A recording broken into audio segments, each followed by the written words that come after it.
Yeah, that's insane. Yeah, all the trolls they do it, and no, he also sponsored some wrestling companies too in Milwaukee. The drunk uncle, the drunk uncle. Oh yeah, sucks to see them go down the toilet. But then again, you want to act like a moron, you gonna get like a moron. That's basically what it is. Um, for those who just joined, or we're gonna talk about the back to back games for the Bucks. Today and yesterday. One game they had Giannis, and the other game they didn't. Um, so we're gonna talk about those two games. Results to AEW Dynasty, which is still going on at this point. So um, and we getting a visitor.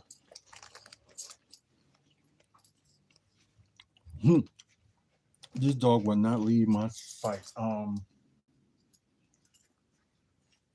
sorry, I love you too, man. So we crap. Okay, now that was weird.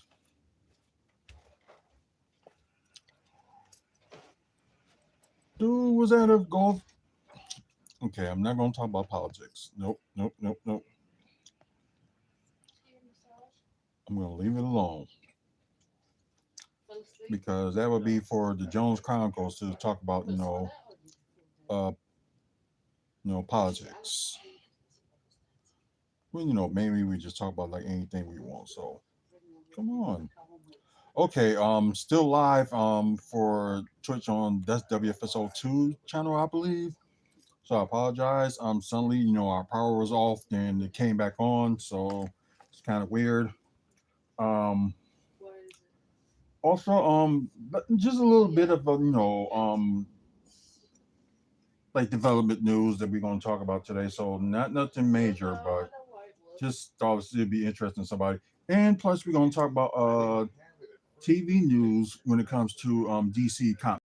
So they finally have a release date for Peacemaker for showing in August of this year. So we'll talk about the date and just see what's going on with that. So just let me go on. You know what I'm gonna do? I'm gonna do something a little bit different. So before I set up, get the scoreboard for the then add. I know this is gonna be a kind of like a double duty, but like for the fans, that's probably gonna be able to see this. So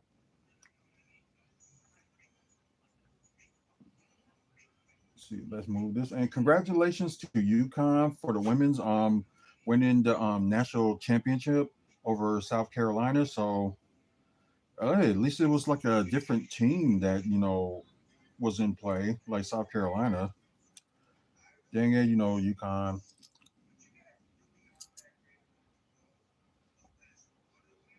What in the y'all probably saw that too.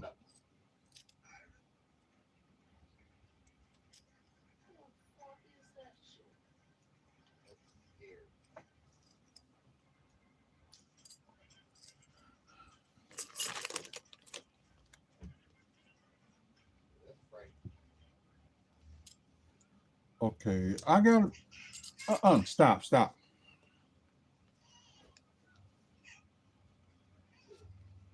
Calm down. Yeah, that's what I'm wondering. It's like the power just going in and out, and like there's no wind blowing or anything like that. Oh, so we got the Florida and Houston for the NCAA championship tomorrow. Interesting. Um, as I was trying to do, set up, so hopefully we won't have those problems from this point on. But if it does go on, so I'm gonna had to check the basement myself and see what the heck is going on. On the yesterday's game, so that was a tough game for the Bucks. No, yesterday. So talk about that, and I'm gonna talk about the Pelican game. So let me try to get this pre-recorded started. Hopefully, nothing crazy happens during this. And I apologize when some of y'all probably just like went off because of the light, and we don't know what the heck's going on. Um, let's see. We're gonna get this started, and let's see. Let's talk about this Heat game first. So we'll start in three, two, one. Hey, what's up, everybody? Welcome to WFSO Aftermath. And of course, we're live on YouTube and we're also live on Twitch, but our pre-recorded episode will be on YouTube as well. So, thank you, everybody, and welcome. And as I was talking to the people on live on what we're going to talk about today, of course, we're going to talk about yesterday's game because I didn't get the opportunity to do it last night because of a certain location, and I didn't have all of my equipment with me where I was at. So, just started, talk about this game. And I'm going to talk about tonight's game as well. So, get double the duty. Um, Results of AEW Dynasty. And maybe if there's some interesting, wrestling news, we will probably talk about it. Also, a little bit of development story here in Milwaukee, and plus, we're gonna talk about the release date of Hey, what's up, L?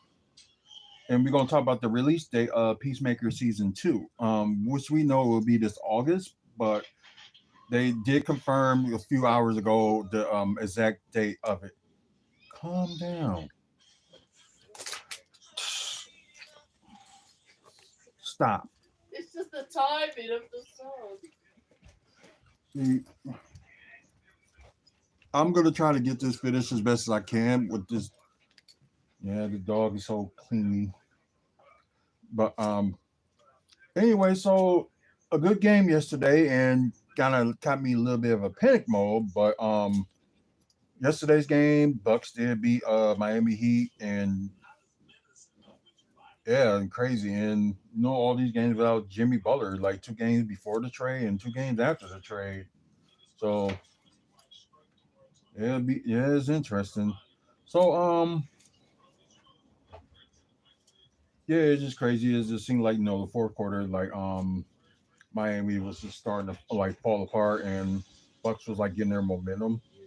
But it was like first quarter Bucks didn't do very good. Then you got the second quarter, the Bucks did good. Then you got fourth quarter, third quarter kind of went down a little bit for the Bucks, and fourth quarter and overtime. They had a total of 40 points in the fourth quarter in overtime, and this I always say about when it comes to Giannis Antetokounmpo when he plays. If he gets like a triple double, like pass the ball more, they will win games. So I don't know. It just kind of proves like this game that if he passed more of the ball, especially the past 2 games with this one on yesterday, then they had Philly Thursday, I believe. Yeah, they had Philadelphia Thursday where he had like a monster game, 35, 20 assists, and 17 rebounds. So yeah, that's a big one. And plus, we don't have that much of the we got like YouTube media, they talked about it, but nobody like in the media like ESPN or TNT. Like TNT mentioned it, but they really just didn't talk about it. They're just like, okay, he does this, then that's it. They move on to the next game. So it's just funny that the Bucks team is treated like as a last rate citizen because it's a small market team or whatever. And there's like also part of that TV media that would like for Giannis to leave, and it's just horrible. It's like people don't have no respect for the small market teams. Like, but they have a spot for San Antonio because they're a small market team too, and they do like have some they have success. I think what they got like about 5 championships total so far since Tim Duncan's rookie year and David Robinson. At least a good thing he get to win at least like two of them before he retires. All right, good for David Robinson. But anyways, I can go on and on about that Philly game that Giannis had did well. Once again they don't have Dame, so they optimistic that he might return either this week or he'll be ready for the playoffs. So it's like a wait and see, but at least we getting somebody back on Tuesday. We'll talk about that later. Um, but let's get to the quarter status. You have Milwaukee. I think that's the lowest quarter they scored in the game is 22. Then you got Miami with 30. Second quarter, the highest quarter that the Bucks have scored with 35, and you got Miami with 27. Third quarter, you got 24 from Milwaukee, and you got 31 points from Miami. That's the highest scoring quarter that they got in the game. Then you got the fourth quarter, which is looking like it was like getting close. Bucks 30 to 23 from Miami. But if you want to add like overtime for like both teams scoring the least on those, you can. But overtime is overtime. If it was like about a 12-minute game for overtime, I can understand. But I really don't add like overtime for that. But it's needed to break the tie, and it's done. Um, 10 points for the Milwaukee and 4 points for Miami. So yeah, they really, really stuck. And plus, they was like out. They got a lot of players out with injury too, but so do we. Ooh, excuse me. Well, injuries and suspension, especially only having Giannis and Brook at times. Brook the main center we have, then Giannis sometimes. Ooh, excuse me, hiccups. And Giannis just like play. Ooh, sorry, play center at times. So I'm probably gonna need something to drink soon. But anyways, let's talk about team status. We will start with Milwaukee first. 45 or 87 was might as well say that 52% from the field, so that's not bad. But 3 point shooting is like at its worst, and then like the starting lineup, it just wasn't really good with 3 point shooting. So yeah, it's just crazy with 33.3%, 8 of 24 from three. Free throw shooting is not too bad, 23 or 29 with I was at 79.3% from the free throw line. Um, One of the problems, as we always said, offensive rebounds. They only had three, and you got a total of 47 rebounds, which I probably will doubt that. Not doubt, but probably will say that Brooke didn't help much with the rebounding period. So that's the dilemma we dealing with. 29 assists, which is very good. They at least 24 or more assists. They'll be good. Um, 6 steals, 3 blocks, and really not that bad on turnover. So I was really surprised about that one. Only with 9. I think okay,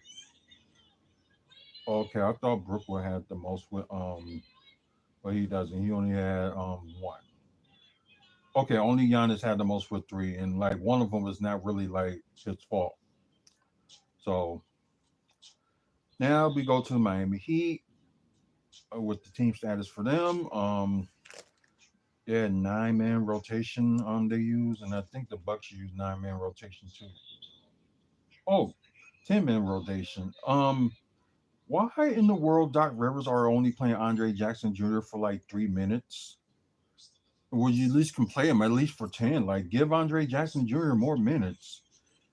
He's one of your best defenders on the team. It's just ridiculous. I just hope that Andre Jackson Jr. don't lose no momentum.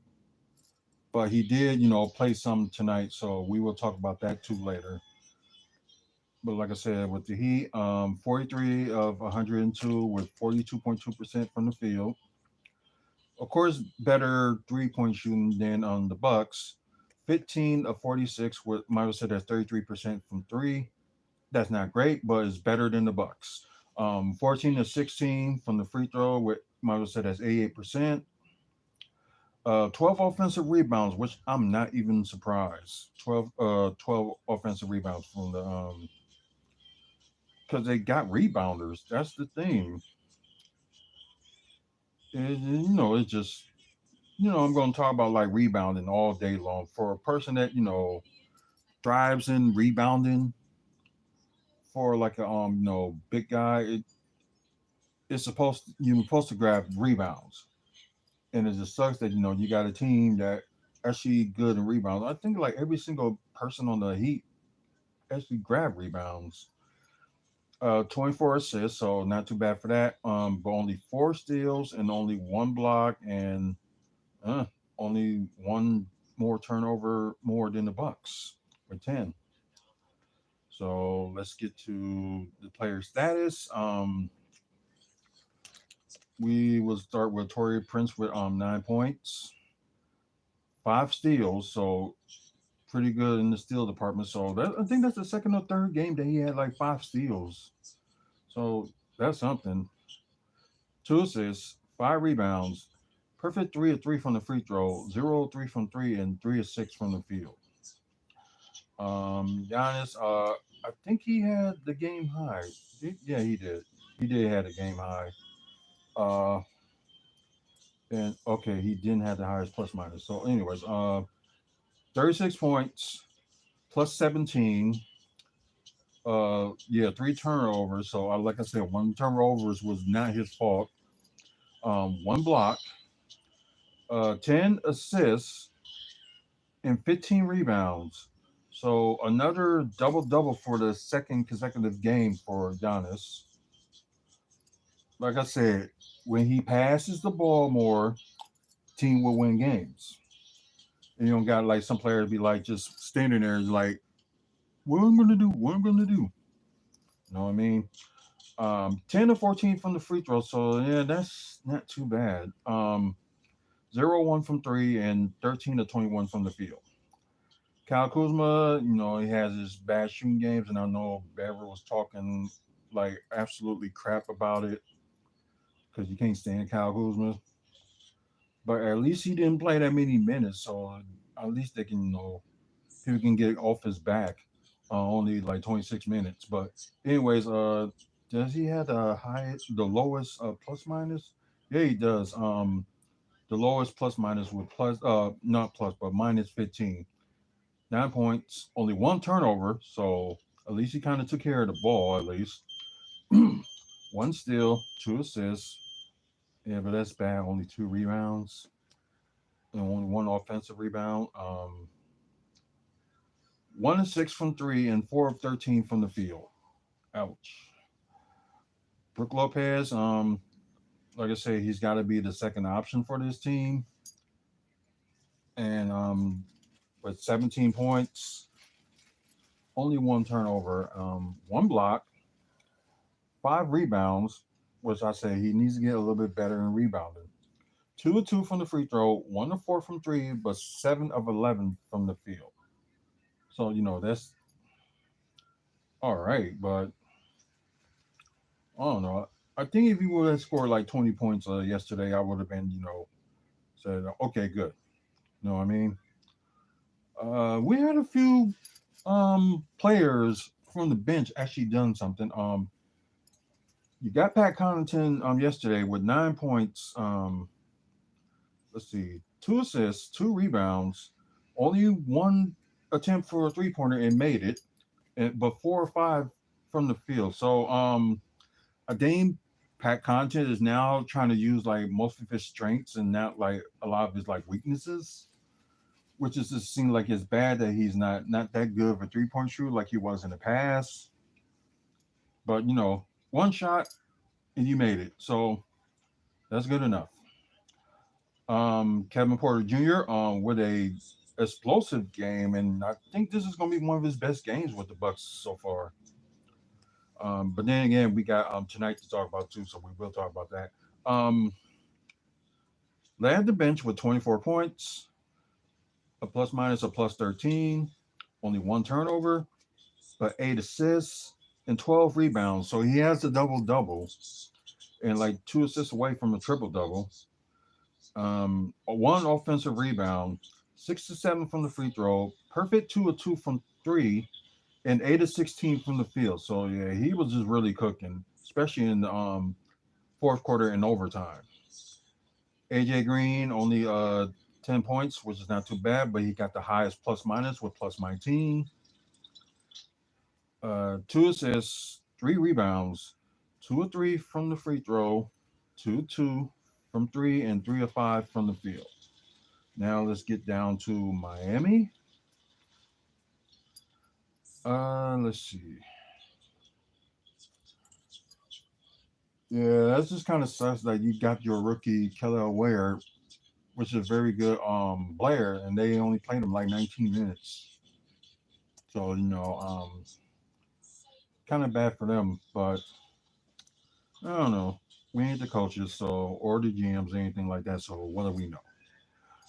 Or anyways, Duncan Robinson with 16 points, 3 assists, 2 rebounds, 4 of 10 from three, so and 6 of 15 from the field. So not that great of a three. I wouldn't say not that great of a 3 point shooter. He was okay, but field goal wise, it was just it's just meh. Just do meh. Bam Adebayo led the team. He's probably going to end up being their number one options from this point on until Tyler Hero comes back. But as you can see, Andrew Wiggins and Tyler Hero both injured. So like I said, they had a lot of people out. So anyways, Bam Adebayo led the team with 31 points, 1 block, 2 steals, 5 assists, 12 rebounds. So double double for him and 2 offensive rebounds. Perfect 6 assists from the free throw, 3 of 7 from three, and 11 of 25 from the field. Uh, Taylor Ware, like I said, I'm really surprised about they're not playing him enough. And does he got the okay? He doesn't have the highest plus minus, but he's second with the highest plus minus with +5. So 7 points, 1 assist, 6 rebounds with 2 offensive rebounds, 1 of 2 from the free throw, and 3 of 4 from the field. Then you got Alec Burke with 24 points. Got the highest plus minus out of the team with +7. 2 assists, 5 rebounds with 1 offensive rebounds, 2 from the free throw, 6 of 14 from the three, and 8 of 18 from the field. And you got like two players, that kind of kept Miami into this game on the bench. You got Kyle Anderson with 12 points, 1 steal, 3 assists, 14 rebounds. So he has a double double with 4 offensive rebounds, 2 of 2 from the free throw, and 5 of 10 from the field. Davion Mitchell, he had well, you might as well say he led the Miami bench with 20 points, 1 steal, 5 assists, 2 rebounds with 1 offensive rebounds, 3 of 4 from the free throw, 1 of 5 from three, and 8 of 15 from the field. And here she goes again. Can never finish things in peace. But anyways, final score 121 Bucks, 115 Heat. So and plus yes, the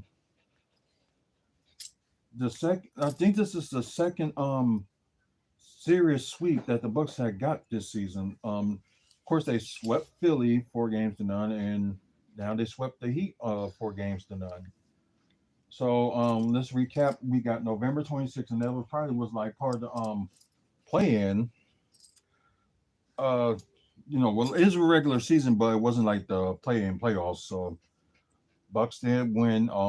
It was a close one, 106 to 103 in Miami. Then in January, well, late January, the Bucks beat them at home, 125-96. Then a month later, Bucks did beat them again. Another kind of like close one, 113 to 120. Then now you got this game yesterday that was overtime.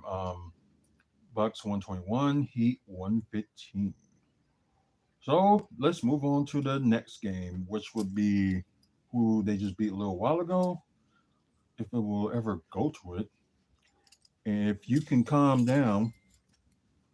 So another close one, but they almost kind of fumble with the defense. Um, yeah, 111-107, the Bucks over the Pelicans. And this is the first time that they faced the Pelicans this season. And it could have been in January, but New Orleans ended up for like a first time in a long time they had a snowstorm, so they had to replace that game, and they did. Oh, why is it? Okay, there we go. We got that off.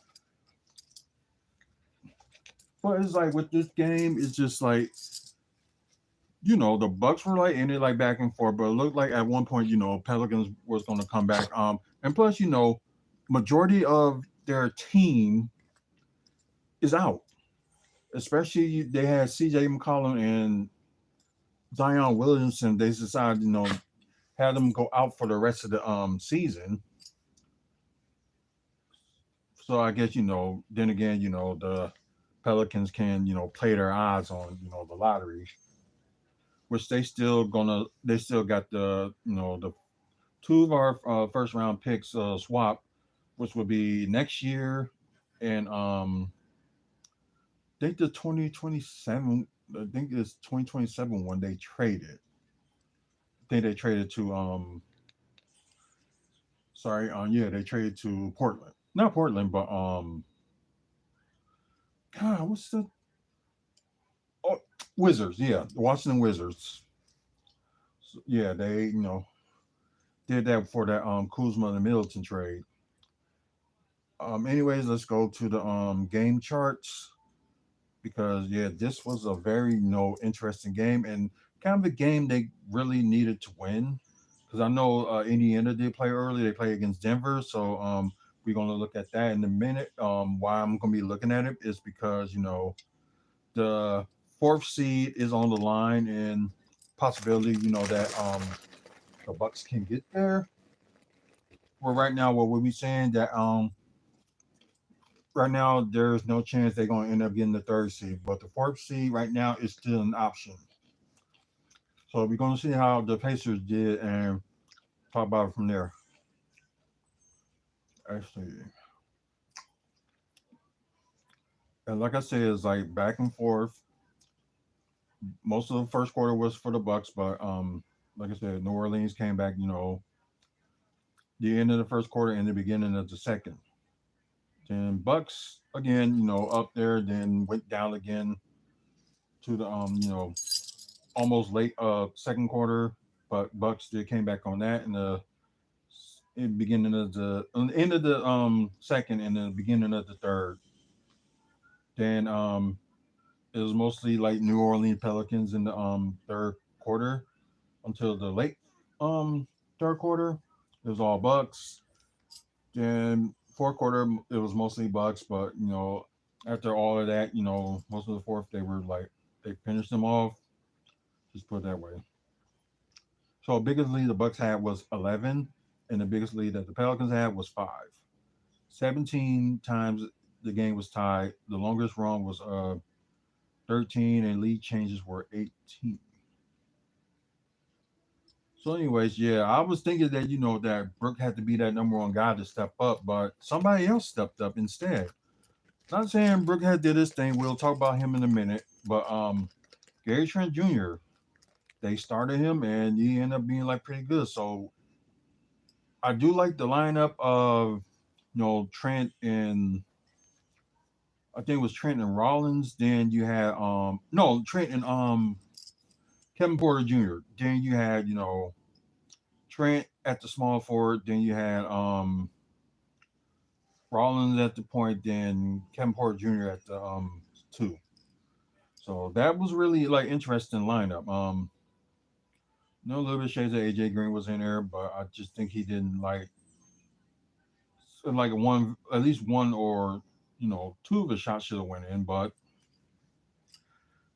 that's the NBA for you. Anyways, let's say 111, 107. Bucks actually had more rebounds this time than Pelicans 59-55. Uh, Pelicans had more assists, just two more assists, but actually 29 assists from Bucks is actually pretty good. You got 10 steals from the Bucks, which is good. Four steals from the Pelicans. Um, I wish it was like a little bit more like in blocks, but then again, they were short of like big man. So they did play Pete Nance, and I'm like, finally you have somebody that's like a decent height that can play center that you use that you got on your bench. Well, in a way, I was kind of hoping for Tyler Smith to play, but that didn't happen, and I don't know. As part of it, we're talking about it, but really not that bad turnovers, only seven, so that's not too bad. But Pelicans has 11. Field goal wise, might as well say that's 47% for the Bucks and 45% for the Pelicans. Um, 3-point shooting, Pelicans were a little bit better than the Bucks. Pelicans had 36.4 and Bucks had 34.4. Free throw wise, Pelicans was a little bit better, 64.3% to 64%. So, a little bit close. Points in the paint, oh wow, it was tied. So that's something. 54-54, and this was without Giannis. So that's good news. Second chance points, they really got to get better than that. Only 7 to Pelican 16. Fast break points were is pretty good. 24-13. So can't complain about that. But yeah, let's go to the box score and talk about the player status. So then I guess the Bucks will be the ones to talk about first, which is mainly their big four stepped up, and yeah, Kyle Kuzma with 17 points. Like 15 of his points were scored in the first half. Um, four turnovers, in which is crazy turnovers. You need to calm down with the ball, like I was saying. One steal, four assists, four rebounds. Rebounds got to be a little bit better, especially if you start like a power forward. Got to do better. Um, 1 to 2 from the free throw, 0-1 from three, and 8 of 13 from the field, which is really not bad. I guess probably the only problem is like it was his turnover, and he needs to be more of a rebounder. Brook Lopez with 20 points, sorry, four blocks, three assists, 12 rebounds, 12. I'm just glad he get it going because you gotta you're the only big man there, so you should be getting more rebounds than what you are. But anyways, yeah, five offensive rebounds, which is pretty good. Perfect 2 of 2 from the free throw, 2 of 6 from three, but 8 of 16 from the field. So field goal wise, like in the mid range and stuff like that, not too bad. Gary Trent Jr. Although like 3-point shooting is like okay, free throws should have been a little bit better, but anyways, he led the team. I don't know if he led the game, but I think he led the team with 29 points. Let's see, one assist, five rebounds with one offensive rebounds, 5 of 8 from the free throw, 4 of 10 from three, and 10 of 17 from the field. So field goal wise, not too bad. Uh, and of course, starting point guard was Kevin Porter Jr. Had like 20 points, two steals, four assists, eight rebounds, so not too bad. So near double double with one offensive rebound. 1 to 2 from the free throw, 3 of 5 from three, and 8 of 18 from the field. Then you got only like one worthy person to talk about on the bench. Although I would like commend Pete Nance with like 2 assists and 5 rebounds for his like over 13 minutes of play, which should have played a little bit longer. Could have gave like Brooks some more rest, but who I know. Because the only person that's worth talking about is Ryan Rollins from the bench. Actually just led the bench with 14 points, 4 steals, no turnovers, uh, 10 assists, so double double for him, and 7 rebounds. So he was 3 rebounds away from a triple double. This is crazy. Um, let's see, 4 6 from the free throw, 0 3 from three, so not as good shooting night. And the same thing with field goal, 5 for 15. So not a good shooting night for him, and that kind of sucks. Well, they think he's probably better, as a starter, but I don't know why, Doc Rivers kind of made the switch and had like Porter Jr. or Trent to start, but I understand why, and hopefully he'll be all right on Tuesday. Okay, now the Pelicans. You got Bruce Brown, and I didn't even know he was with the Pelicans. I know he got traded out of Toronto, but I didn't know he ended up with the Pelicans.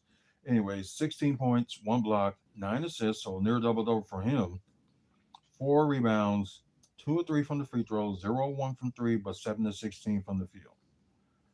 Keon Brooks, who was a rookie, with 13 points, 1 block, 1 assist, 10 rebounds, so double double for him with 1 offensive rebound. 2 of 2 from the free throw, 1 of 3 from three, and 5 of 11 from the field. Yessi Misi should have been one of the players that we should have gotten in the first place in the draft. Anyways, 18 points, 1 block, 1 steal, 3 assists, 12 rebounds, so double double for him as well with 3 offensive rebounds. 0 2 from the free throw, and 9 to 13 from the field. Antonio Reeves, another rookie, had 23 points, 2 steals, 2 assists, and 2 rebounds with 1 offensive rebound. Perfect 2 of 2 from the free throw, 5 of 9 from three, and 8 of 18 from the field. And at least a couple of people from their bench, kind of stepped up. So, like I said, they did 9 man rotation. Okay. Oh yeah, let me go back to something. They did play Andre Jackson Jr. It was that like only 3 rebounds and 1 assist, and you only play him for like over 6 minutes. Sometimes I don't get Doc's methods. I really don't. I just had to talk about that because I said I was going to mention that. They should have played him a little bit longer, but that's just my opinion. Anyways, you got 2 people that stepped up from the bench for New Orleans. Got Kario Antolich. Sorry if I said it wrong. 11 points. Just making sure. Oh, 2 blocks. Okay. 1 assist, 5 rebounds with 1 offensive rebound. 1 of 5 from three and 5 of 11 from the field. So now a good shooting night for him. Lesser Quinones with 17 points. Let's see, 3 assists, 1 rebound, perfect 1 on 1 from the free throw. 4 or 5 from three and 6 of 10 from the field. So yeah, of course all the people that were out. So it was like mostly their starting lineup was out, except for their center rookie. But yeah, most of their players was always out. But like I said, we already know about Giannis. And it was like a last second thing, like they just say he's out. But then again, he deserved the rest from the past 2 games he done. So hopefully he'll be back on Tuesday. Hopefully they don't make no excuses or anything like that. And God, who did? Oh yeah, they play Minnesota on Tuesday. So the final time they played Minnesota in the season, and they're back at home. Uh, Good news though, Bobby Portis will. Mama said he's now finished his suspension after this game and will be back on Tuesday. So at least we have like a big man lineup, and Pat Connaughton was out too, and you already know the story about Damian Lillard and Jericho Sims. So Jericho said, they're hoping they'll be back in the playoffs, so more big man depth. So pretty good. It'd be good to see him and Bobby, be in that front court lineup and just be like interesting. So something worth seeing. That's just my opinion. Of course, the season series with the Bucks and Pelicans ain't over. They got them again on Thursday, and we'll be at that game as well. The final game I'm going to this season. Not going to the final games because I'll be somewhere else. But yeah, not too bad. I guess we can talk about recaps of other games since we got to talk about like Indiana as well. Oh, all the games are over with. Ain't that something? I guess some of them started early. Chicago beat Charlotte 131 to 117. Lakers beat I was gonna say Pelicans. No, the Lakers beat the Thunder. So most likely the Thunder is not gonna get to 70 wins this season. 126 to 99. Toronto beat Brooklyn as they should. 120 to 109. You got the Spurs. They lost to Portland 109 to 120. Sacramento, wow, shockingly beat Cleveland 120 113. So that's an upset. Normally would go on the Chris Middleton watch with Washington, but unfortunately, Chris Middleton is out for the rest of the season due to his sore knees. Anyways, Boston beat them 90 to 124. The Hawks beat the Jazz 134 to 147. Oh, what a scoring game. Phoenix lost the Knicks 98 to 112. And let's see what this game. Um, oh, darn it. Indiana beat Denver, shockingly, 125 to 120. Houston beat the Warriors 106-96, and of course, today's game with the Bucks and Pelicans. So let me look at see how AJ Johnson is doing at least before we go to those scoring and stats and standings. Oh yeah, once again, yeah, he started. They got him at the small forward, 6'5" guard. That's I guess what more can you do? 12 and 4, so 12 points and 4 assists. Not too bad, but 2 of 8 from three and 5 of 12 from the field. Let's see, Jordan Poole at 15 and 5. Um, I don't know what's up with Alex Shard not getting any rebounds, but Justin Payne double double, 15, 13, and bench really wasn't that much help with only Kobe Jones with 9. And why they went with an 8-man roll? Oh yeah, because most. Oh yeah, they didn't play Marcus Smart. But they could have played him. But I guess they just really, tanking for the lottery. They probably gonna end up with one of the top 3 picks anyway. Okay. Okay. Jason Tatum was not playing this game, and the highest scorer was Derek. Oh no, not Derek. Right, Peyton Pritchard with 20 from the bench.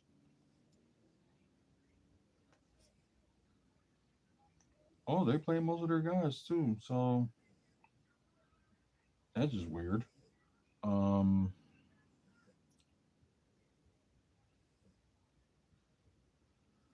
but yeah, one more. I will look at Drew Holiday's numbers on was it 13, 5, and 7, was really that much surprising. So let's go to stats first, then go to the standings.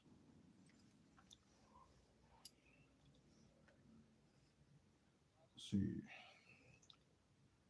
Well, I think that yesterday's leaders should be okay, yesterday they mean today, so kind of weird.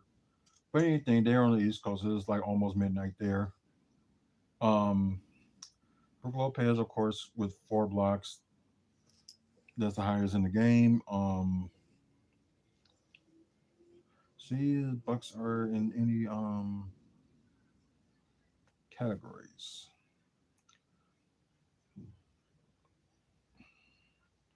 Nope, they're not in there. Okay, so what more can we do? I guess now we can do is look at season leaders. Yeah, they would be interesting. Shea, yeah, leads the league in scoring, and Giannis is in second, and you call it Jokic is like right behind him.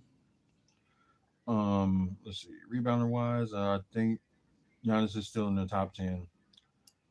Assists, not really like a big concern because we got nobody higher than Damian Lillard with over 7 assists.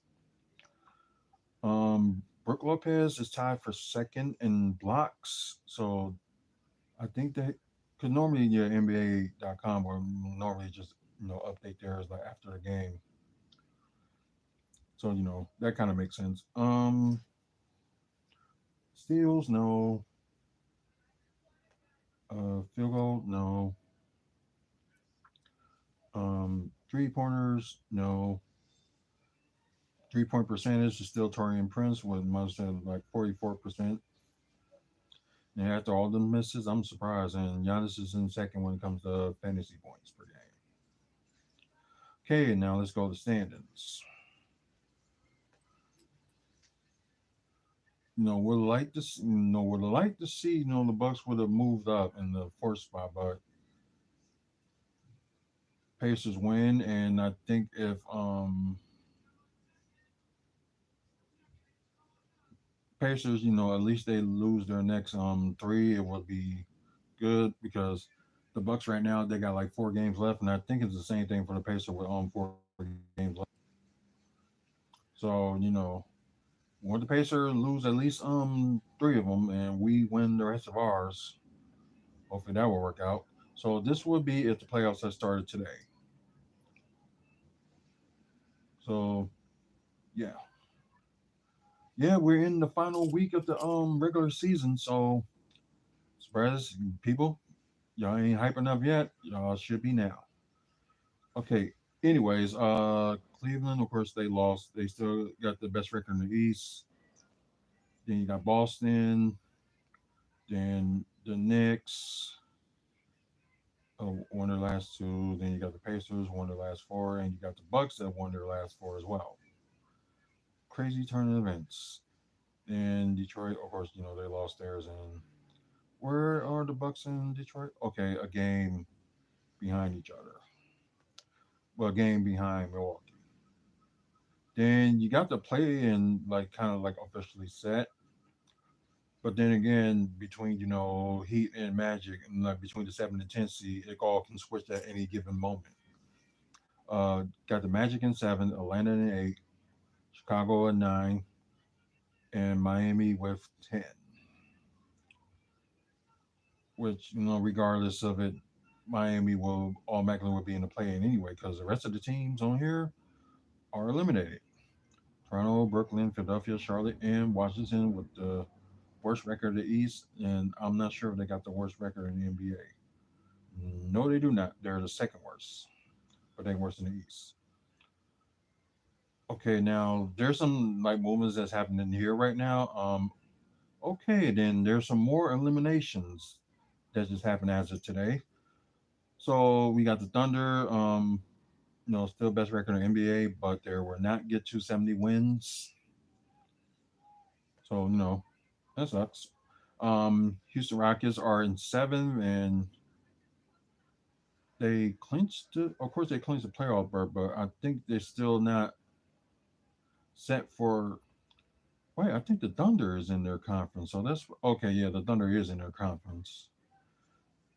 Um, then you have the Lakers in third, and I guess they ain't close to closing their division. That's what I mean. Like where the Houston and Thunder, they're in the same division. So, anyways, like I said, Lakers. You got Denver, who lost their last four, and I'm surprised they lost to the freaking Pacers. Then you got the Clippers, Warriors, and Timberwolves. three-way tie for the fifth spot. So right now they got like the all the 18s, from 3 to 8, like will be like in the postseason. So regardless of what happens, they'll be already be in the postseason or in the play-in, whichever one comes to mind. So this one probably won't be resolved until the end of the season, which the last game of the season is a week from today. Kings are still in it. Dallas are still in it, and Phoenix Suns for like the 6 game losing streak are still in it. But I think if they lose one more game tomorrow, they'll be out anyway. So, but who are eliminated as of today is the Portland Trailblazers. Kind of sucks, but and the Spurs are eliminated. Otherwise, Pelican and Jazz, of course, they're eliminated. So nothing, no surprise in there. But anyways, like I said, the next game they'll play will be Tuesday against Minnesota Timberwolves. So I know for Timberwolves is going to be a must win. The same thing for the Bucks is a must win for both teams. So which teams is going to be you know doing what they can do to keep the game going. So anyways, let me refresh this, and this is we talk about the AEW Dynasty results. So let me just refresh it and let's see where they at because it could be over by now because normally they had their pay per views probably in like 11 p.m. Central, so it is close to that time. Um, let's see because there are a few things I heard from a friend and like I did not read any of his messages after with the Edge and not Edge but Adam Copeland and FTR situation, which we'll talk about on here. Let's see, we're kicking off with okay, CRU and Nick Wayne versus Top Flight and AR Fox. So with Layla Gray and with Nick Wayne with the Partrosity. Sorry if I said it wrong, but let's see who won. CRU and Nick Wayne. So Top Flight and AR Fox. Now you lose another one again. Oh my god. How they gonna have the Mass Caster challenge on a pre-show? Should have had that to kick off the show, but that's just me. Otherwise, another match. Anthony Bowens returns, so you see the Acclaim is going against each other. You might have said formerly known as Acclaim. So you got Anthony Bowens with Billy Gunn making his return versus Matt Caster, who made the open challenge. And of course, Anthony Bowens did win. So now even a surprise. Wait, so there's only like two, two matches, two matches for like an hour pre-show. That's insane. If you thinking they would probably do something never like that, so that's crazy. Well, Osprey and Kevin Knight they kicked off the show. Well, I'm gonna say the main card, the quarterfinals and the beginning of the Men's Owen Hart Foundation Cup tournament started tonight. I thought if they probably would have started this coming Wednesday, but they decided to do it tonight. So I guess more time for people like to wrestle or whatever. Anyways, I heard the results of this already, but it's most likely yeah, where Osprey won the match and advanced. Um Tag team title match, I did see some of this. So the Hurt Syndicate versus the Learning Tree, the Hurt Syndicate with Shelton Benjamin and Bobby Lashley, and you got the Learning Tree with Brian Keith and Big Bill. I'm just glad he got rid of the trunks. He put off, wearing just pants, so it's good for him. And MJF did interfere in the Hurt Syndicate, which I guess they debating that he's going to be part of or not. But yeah, the Hurt Syndicate retained their tag titles. So Mercedes Moe versus Julia Hart in the quarterfinal match for the Women's On Heart Foundation Cup tournament. Yeah, this is not really a given, so we kind of know who wins because it's all a given. It's predictable. Mercedes Monet, of course, she won. So not even a surprise. Then the six-man tag for the AEW World Trios Championship, the Death Riders of Claudio, Pac, and Wheeler Muta versus Rated FTR, which is Adam Copeland and FTR, Dax and Cash. So I'm just gonna read how all of this, ended because from what I heard, it was like a terrible ending.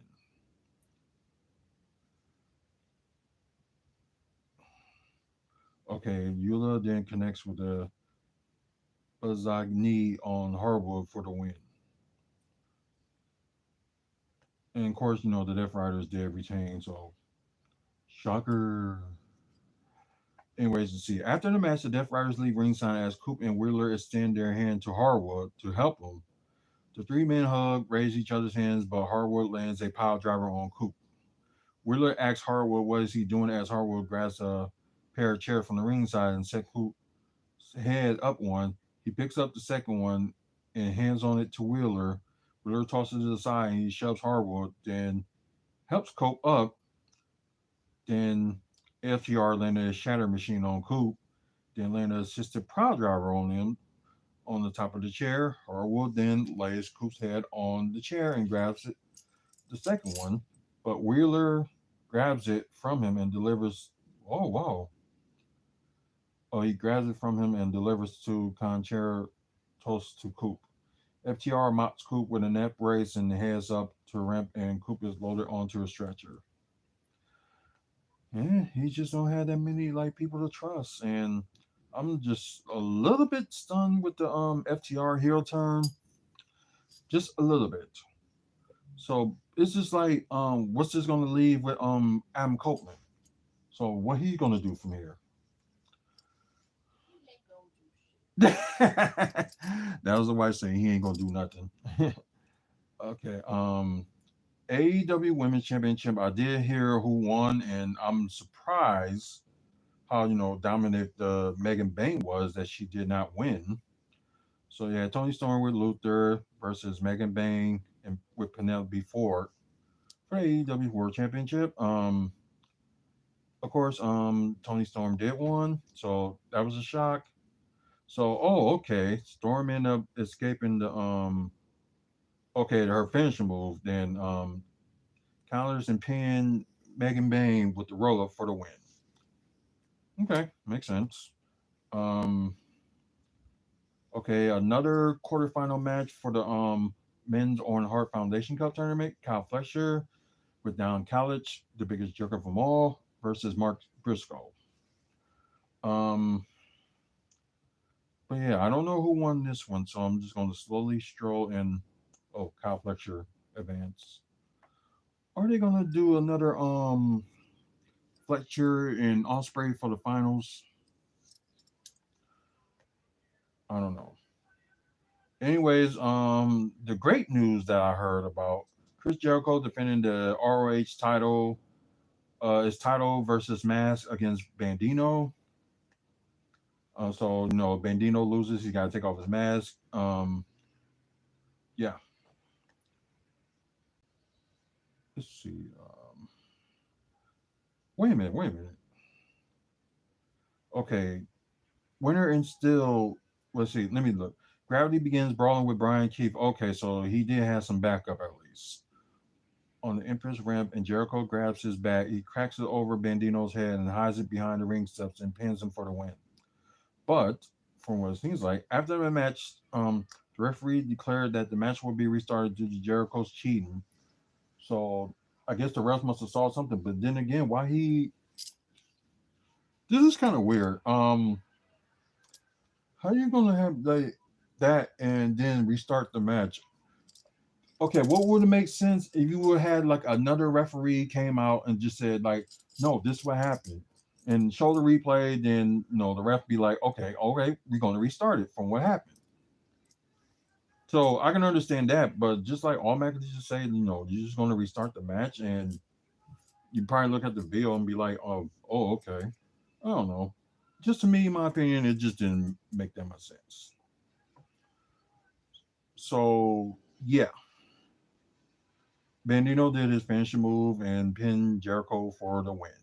So we now got a new ROH champion, which is Bandito. Which I'm glad because I'm sorry, but Jericho only needed to win the Ring of Honor title only once, not twice. And I guess they thought it was like marketing purposes for a Ring of Honor, which still ain't gonna help if you ain't got like a TV deal for Ring of Honor just yet. You could have worked something with Warner Brothers Discovery and probably had Ring of Honor show on True TV. Uh, some of these deals is just like backwards. Just really is. TNT Championship on the line. Daniel Garcia defending against Adam Cole, which everyone from each side is barred from ringside. So something tells me that something is going to be up with this. Let's see. Oh wow. Okay, Cole grabs onto his knee, but Garcia drags him up the rope.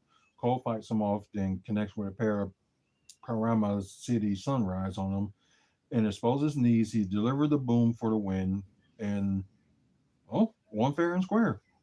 Okay, Adam Cole is the new TNT champion. Well, at least finally he has a title, but nothing against Daniel Garcia, which I'm glad when he finally got his the TNT title and have his run. So although he had a good run, that's just me. Some of y'all probably would think different. After the match, Cole offers his hand to Garcia. Garcia shakes his hand and holds up Cole's head. Okay, so yeah, clean match, and that's a good way to end it. Especially, got two faces going at each other. You don't want the one just suddenly out of nowhere just turn heel. So, man, just saying, the better man won. Okay, so we got Mike Bailey versus wait. Oh, okay. So it's yeah, I forgot they did this.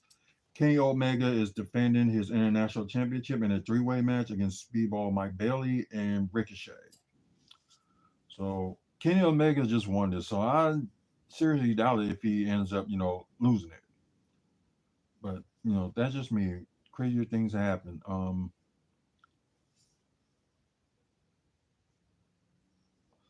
Okay, so okay, if it stops right there, so which means the PLE, well, pay per view. I'm sorry, it's still going on. So yep, seems like that's all we know for now, and it's probably the match still going on, and they still got the AEW Championship going on. Well, about the got to happen as well. So yeah, this is insane. So we will probably would do like a recap of this tomorrow. Talk about the like full results. So I probably would do like a special video for this and just talk about it. But then again, this is how AEW pay per views are, real way long, and especially when they was here for Collision last Saturday, and after Collision, then they brought back did the Ring of Honor television. They did an hour and I don't know. It was just like too many tag matches they had, and it was just like I don't know. It's just few of those tag matches was like way too long. I don't know, but that's just how I feel. So yeah and look at this. So we're gonna look at see if there's some news to talk about before we move on. So if there's anything interesting, we'll probably will talk about it. And I know people did really like that segment with Charlotte and Tiffany Stratton. The sad thing is they kind of muted that if you watch it through Netflix, I believe. But I think if you watch it from the WWE.com, they probably didn't do anything about it. So hopefully they did. Mm, Okay, of course, there's rumors that Saraya, also known as Paige, may go back to the WWE. Possibility, but then again, you got a new machine in there, and things possible.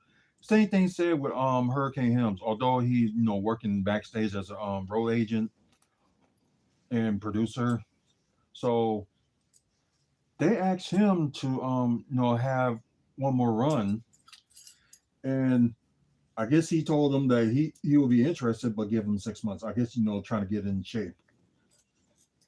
No, understand.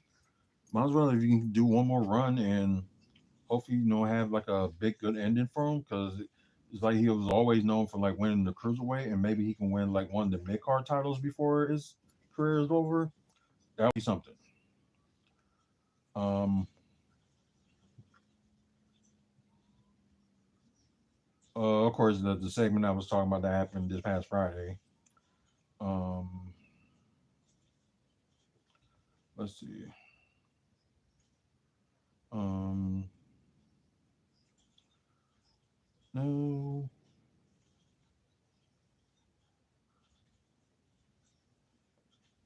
Okay, now looking at that.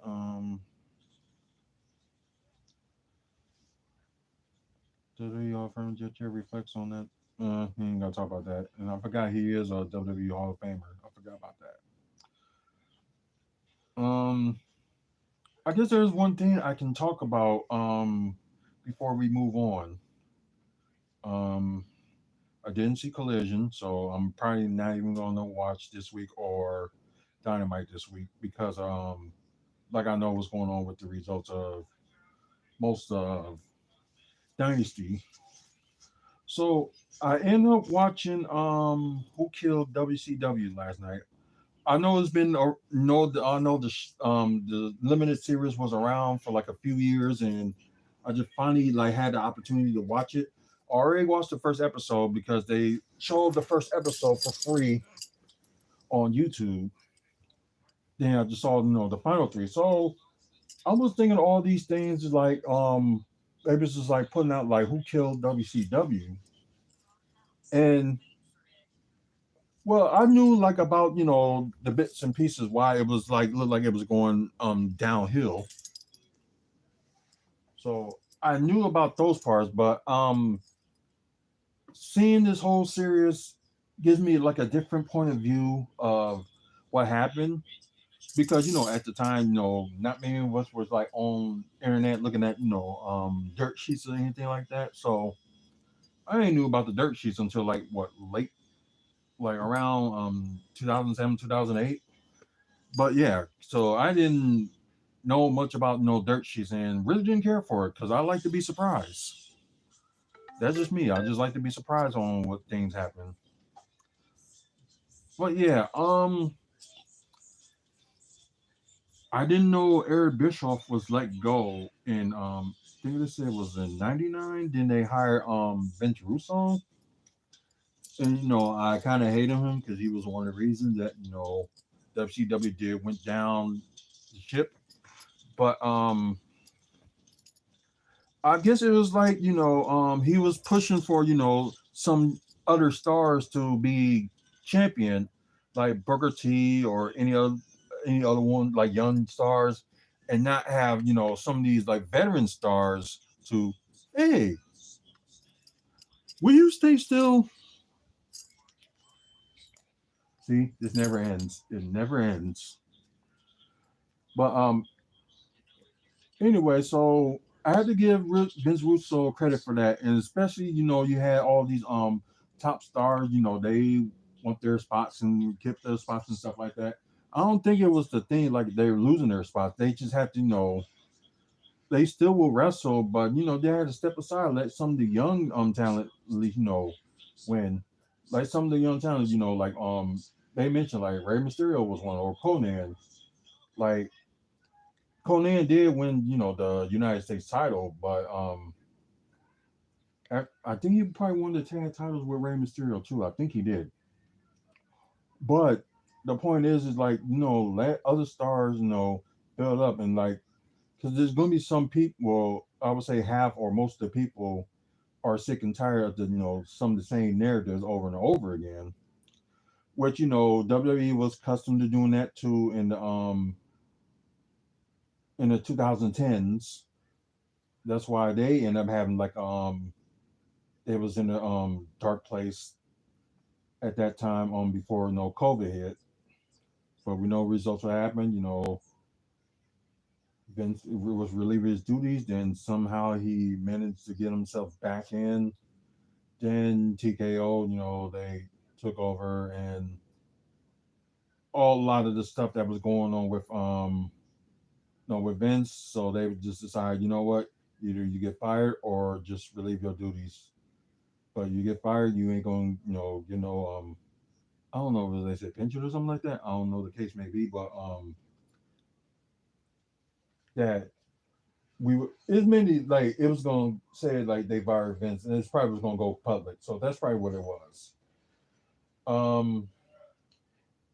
Anyways, what sorry, she just never stays still, and y'all probably gonna see a lot of her, especially with videos and stuff like that. So y'all probably gonna end up seeing her a little bit more. Um. Anyways, there was that news with then then Bischoff came back and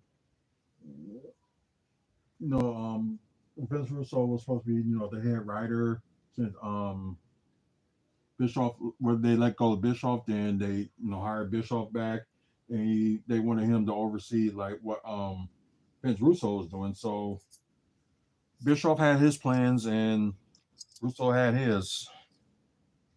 So it just got all the way like a cluster dumpster, just put it that way. Hey, stay still. Um, that's why some of these episodes gonna end up being longer than usual because of this beautiful pup. But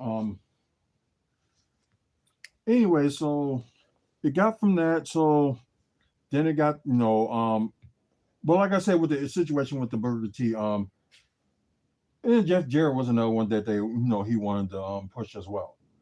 Of course, Jeff Jarrett never won a world title, but always had like a mid card title stuff like that. So fair due. So it was like Hogan was supposed to face I forgot who for the title. I think it was I don't know if it was Sting or who, but I know it was somebody for the title, and they wanted to give it back to Hogan. So they had Hogan and Jarrett. I guess they was going against each other. Then Jarrett had laid down, and I guess Hogan was like, no, I'm out of here. So they left. Then Roosevelt came out and just did a different plan. So they had like Booker T and Jeff Jarrett face each other for the world title. And first time for Booker T won the title, so that was good for him. Um I think between that period and all the way through like the end of WCW, Booker T, won it. I guess four times at that point before the last episode of Nitro. I didn't know Booker T was like already had the the United States title, but it ended up being a double champion by the end of the night, and I think he did beat Jarrett for it. It was either Jarrett or Scott Steiner. Oh, yeah, it was Scott Steiner. I'm sorry. I guess Scott Steiner did have the belt and ended up losing it to Booker T. So no, Booker T won the title for the final episode of Nitro, and you kind of know the detail from there. So as he was saying that he's going to treat the match that he was in with Scott Steiner as an audition because who knows, WWE may be knocking on their door. But and it did for him. So although Scott Steiner got in like later, then there was everybody else that that didn't want to go to WWE. They was actually were getting paid anyway for not doing anything for like the next few years. So some of them got lucky. But they said with the Time Warner and AOL merger, that was one of the things, they was like kind of treat like WCW as a low rate. But what really killed WCW, although, the factors of, Hulk Hogan is creative control of his matches and character, which is still kind of stupid and was a bad signing. So I think some people probably saw that at the beginning of the end when Hogan signed that deal for him to be creative control of wherever goes on. Um, then of course you got the Goldberg situation with Goldberg and Nash facing off. Then Nash over there playing like I didn't know what was going to happen, and knowing full well you were the booker for that match, and I think that was the Bischoff's fault was like letting Kevin Nash be the booker. But it was two bookers at that time. It was Kevin Sullivan and Kevin Nash at that time. So I'm just so surprised that Kevin Sullivan didn't do anything. But one of the things like after Bischoff left, you had Kevin Sullivan be the main booker, and they said like in ratings wise, since he was the booker, that WCW did not do that great. So with the Vince Russo and Eric Bischoff, coming back and all that, and plus with the AOL Time Warner merger, and it was like they're gonna end up starting cutting costs and stuff like that. And WCW was on that list, but they really didn't do much of anything. They had one of the presidents of Turner Network, I believe it was, sees over everything, and he did not have a clue what he was doing. And he admitted that he didn't. He just tried to do the best he can, but he thought WCW at least was worth saving. So another part of it was Bischoff like came to him with the idea like if you're gonna like sell the company, he can help sell it for him. And it was at one point what's going to sell to these dudes that were from is that the I hope that's the cord. So sorry guys. I just hope this is the cord for the some I apologize guys. Where is that? Let's see.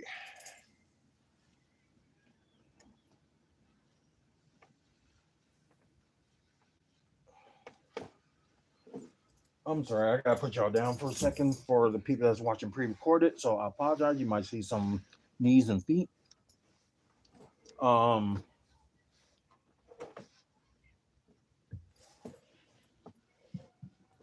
watch y'all. You moving this part like back and forth. I can't even tell which one is one thing is plugged. Okay, I'm on it and wrong cord. That's crazy. Okay, that was wrong cord for that one. So where's the other cord I just had? Uh, is this on it? I think it is. So sorry for you guys that's watching on WFSO 2, and there we go. Sorry. There we go. Picture perfect. And let me fix this one. Otherwise, technical difficulties. Okay, it happens. Um, but with the sale of WCW, like it was these two guys in Vegas. They would host it like weekly, and it would be exclusively just staying in Vegas. It won't like do any like travel or anything like that. So it was like one of those territories, like with Wild Women's of Wrestling, and then some other territories that only do like one spot. Like what NWA in the past, like they just always do their shows like in Atlanta, and now they're touring, but they still never stop here. But anyways, they end up canceling the deal because they changed their minds. Then you got another guy that's ahead up, with the AOL Time Warner merger, that he wants nothing to do with WCW. He wants nothing to do with wrestling. So they need to find buyer. Then apparently the guy that was the president of WWE at the time were good friends with the guy from Turner. And the president of the WWE, did work for Turner at one point in the mid 90s. So they end up, I guess they was just catching up and saying what's going on. Then, you know, then they talk about, WCW. Then deal was made and stuff like that. So wherever the case may be, so you might as well say the person that didn't want nothing to do with WCW, you might as well say he's kind of the one that kind of killed it too. So you might as well say he's like kind of responsible. So out of nowhere, I think it was like what 4 days. I think a few days after that sale was canceled, they talked with Vince and the guy that was the president of WWE at the time. So they was talking and deal was made. And I was pretty shocked on how much they sold WCW for. And they thought, because they sold it when they think it wasn't really, they thought it would be worth more. They was thinking like somewhere around, but at the time they wanted to sell it to those guys that was want to run it like in Vegas. Uh, I think it was around like 62 million they wanted to sell WCW for, but that didn't happen, and we never knew. Probably some of y'all probably knew, but I never knew like the actual sale of WCW from WWE. So I never knew that until then when I saw it, and I'm pretty shocked as well. And I was like, probably one of those things. Be like, man, if I would have won the lottery around that time, I would have brought it. That would have been funny. But 4.9 million WCW was sold to WWE. 4.9 million. Some people was like upset, and I would be upset too. Like, that's it. Then you got the angle with Vince and Shane for the last episode of Nitro. Then you got the invasion. Some WCW guys were like coming out and they could not get their top stars because some of them did not want to come to WWE, which I can understand now because Vince McMahon. But other than that, then you gotta know that Survivor Series match. The end of WCW and ECW. But and that was it. So to recap on who actually killed WCW, it was dying slowly. So one by one, almost everybody, heads up managers or owners and stuff like that. Ted Turner, Eric Bischoff, Kevin Nash, Kevin Sullivan, Hulk Hogan, Vince Russo, and all those guys were responsible for the death of WCW. They're mainly responsible, and it's just killed off by the guy that was with the Tyner Warner and AOL merger, want nothing to do with it. So he just finished it off. That's made basically what it was. Just finish it off. But all those people I named were fully responsible of the demise of WCW. I did see like the rise and fall of WCW, but with who killed WCW was more detail about it than the rise and fall on WCW. So it probably will be like a DVD you will want to look forward to, like look at, but it doesn't like explain the whole story. It explains half of it, but not the whole story. So if you ever had time, if you got like Vice TV, check that out. Who killed WCW? And just let me know what y'all think if y'all want to talk about it. So comment below. So, anyways, ending on that note, so we're gonna get to the developments, and we're gonna still talk about Peacemaker season two. So, I did see this a few days ago. Development with this store, this Milwaukee mall. It was like a I don't know what type of mall you would call it. I don't know what type of mall you call it. It was like stuff in the inside that stores and stuff. It's like the Mitchell Street Mall that we have here on the south side of Milwaukee. It was something like that. Then suddenly, I think it was like about a few years ago, they ended up just shutting it down and just ended Milwaukee Mall. I think they wasn't getting that many people to come, and plus, like half of the time, it wasn't really worth it. And plus, for people that don't know, it used to be a Sears store, which was shocking to me when I first found out. And I'm just like, why did Sears didn't just try to redo it again? But then again, Sears as a whole did close down the last decade. So what more can they do? But first, this was thing. It was going to be a hotel type of thing. Was going to happen. Then I think it was like other people. Then they had other people that bought it off and was going to, yeah, like here. It was obtained. Let's see. Haywood didn't respond for the personal information. Haywood's HE Sears LLC obtained the city loan in 2019 with plans converting the former Sears into a boutique icon hotel and conference center. So okay, hotel like somewhat in the hood. So whatever, something good. Like because you had these like motels and stuff like that, but like a hotel that's actually like kind of like in the hood would have been different, and it would have been good as well. So yeah, okay, yeah, that project dropped like a few years ago, and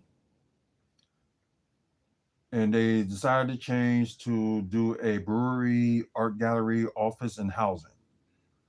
So part of me was just like, maybe, but the whole I was just really looking for the hotel being there, but they end up changing things, and unfortunately with this they end up taking out loans to try to do all this for the for that space. Dogs out there, but anyways, the place that they got the loan from, I think they got loan from the mayor, I believe. Let's see. He was unable to obtain private financial sources proceed for the 36.3 million hotel development, which also would allow him to tap into second city loan of 5 million. So let's see. The Redevelopment Authority Board voted in August 2023 to extend the loan repayment from September of 2023 to last month. So yeah, they really gonna blow that, and especially somebody else maybe richer or anything like that, or has like a good plan on it, probably will take it over. Hey, if I was rich, I would have turned it into a hotel myself. So that would have been something doing. So right now, we don't know what's gonna be going on with this building, or if it's still gonna go to his plans. But right now, it's not looking good, and it just sucks. You got people that want to do something that's supposed to be a developer, but need the city for loans instead of like paying from his own pocket and know you can get that money back. I don't know, just some of these developers are just weird. Like they can't even like put their own money to like help the project and know they're gonna like end up getting it back. It's just weird. But anyways, before we go, we're gonna talk about Peacemaker season two. So we already knew it was gonna be out of August this year, but we didn't have the confirmed date. So as of a little while ago, like earlier today, I should say. So Thursday, August 21st, would be the premiere of Max Peacemakers season two, and this is going to be part of the DCU. Like the first season was part of DCEU, but now they got the season two. I guess wherever's going to be going on, they're going to try to make it. more sense of it in this season, like how Peacemaker ended up switching from the DCEU to the DCU. So I guess more of that will be more explaining on that episode. So it seems like episodes will be mostly on Thursdays, but I trying to think.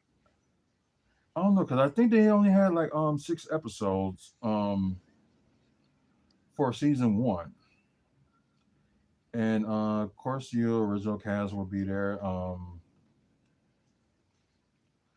Robert Patrick was ended up playing Peacemaker's dad. Ended up dying, so I don't know how he ended up returning unless they're gonna do some flashbacks of it. So apparently he's gonna be August Smith, White Dragon. So I don't know, but I didn't see the preview of it, so we're gonna watch a little bit of it before we end it and go from there. So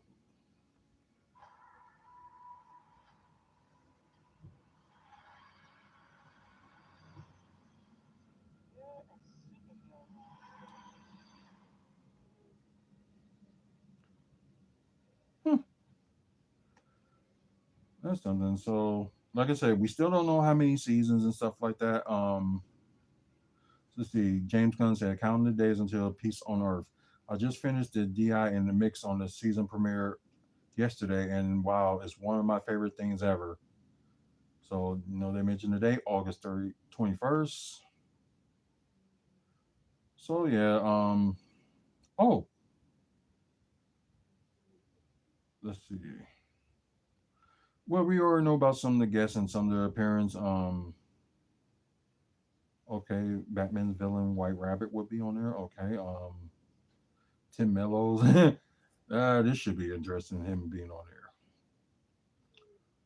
Of course, Frank Grillo is going to be appearing as Rick Flag Sr. Since you saw Rick Flag Sr. on Creature Commandos, that was like this past December. Then he'll be on the Superman movie this July, and plus with Peacemaker. So okay, I'm just trying to really just look for how many episodes there's going to be. So I think they really didn't do much of anything. So maybe the same thing, just only having like 6 episodes. So oh, maybe I could be off on that. So it could be possible that it could be in more than that. But I believe it was like only like 6 or 7 episodes. So I guess we will see. I guess we'll find out later that how many episodes is going to be. So who knows? If you liked all the topics that we talked about today, comic book movies and TV news, wrestling, also Milwaukee Bucks content, and also developments that's going on in Milwaukee. If you like what we talk about, you would like to join this channel on Twitch and also on YouTube. So you know what? Please like and subscribe. We're trying to get to 1,000 subscribers on YouTube. Hopefully we can get there by the end of the year. So right now, so far so good. Um, After you guys that's watching on Twitch, it was more of you earlier that was on here, so I appreciate y'all watching, and please follow the channel for either WFSO 1 or WFSO 2 because we do live content almost every day, and you probably will enjoy it. Hope you do. And plus, we got a lot of more content on YouTube with over 25,000 videos and counting. 2,500, I'm sorry, 2,500 videos and counting. So maybe some content you would like to check out then. And I'll just put like 2 videos up today. Like the recap with AEW Collision that was on this past Saturday. When everybody was here in Milwaukee. Then of course the stuff from I was at the indie show Legacy Pro Wrestling. So that's up on YouTube. So you have opportunity, check it out. And we're doing something new with these reports when we go to like indie shows and stuff like that. So it's like before, like I would say there will be like something posted on there that would say match of the night then not match of the night, but match of the show. So that would be, my opinion on the best match on that card. And as soon as you see that, then after that will be that match. Will be like highlights of the match. So yeah, you will see that. So y'all agree with me or y'all I don't know for what y'all seen, but you didn't get the full like match, but only do like some of it for like certain reasons. But hey, y'all should have been there. And their next Legacy Pro Wrestling show will be June 27th. So yeah, that's in Milwaukee. So more information, y'all want to check out what's going on with Legacy Pro Wrestling. You can check them out on YouTube. I think they have a website too, but I think if you find detail for it on, if you see their Facebook page, I mean, you find that information. And I was gonna say there was also like something else I was gonna mention too. Well, besides the website, but I thought it was something else I was gonna mention as well. So, new episode of Top 10 will be up tomorrow, but probably will be later. But after that, it will the episodes will be like on regular time, like 2 p.m. Central, 3 p.m. Eastern. So just trying to adjust with the new stuff that's going on in my life and things like that. So just please be patient. Also check out the website wrestlingfanspeakout.weebly.com. We upcoming events we post from fans in the Midwest. Also, videos like this that's on there. Also, if we got like photos of like wrestling events we went to, and also Bucks events that we went to, and some players and some wrestlers we met as well. And hopefully, by summer we get the merchandise store up, so buy the merch and stuff like that. And all other stuff that's on the website too. So you can just go ahead and check it out. Thanks to Mike and Robin Thompson for sponsoring this show and everything else. So once again, thank you guys for watching. Until the next video, which yeah, like I said, tomorrow we'll do the recap of the AEW Dynasty and get like the full picture of all the matches that happened. So I don't know. It's probably very close to ending, and I'm probably gonna end up reading my friend's message because he's probably gonna spoil everything for me. But oh well. But anyways, until the next video, you guys have a good one and see you later. Let's see, end here. And you guys that's live on YouTube, please support the channel. Like I said, we can do more stuff where we can get to, a certain amount of subscribers. So I know I tried to do the giveaway and it didn't, work out really because it seemed like nobody was interested. So I'm probably gonna do something different on the other giveaway for real Milwaukee fans Facebook page. So also check out that if you're like a Bucks fan, real Milwaukee Bucks fans. So check it out on Facebook. But then let me get going. I will see y'all later. Y'all have a good one.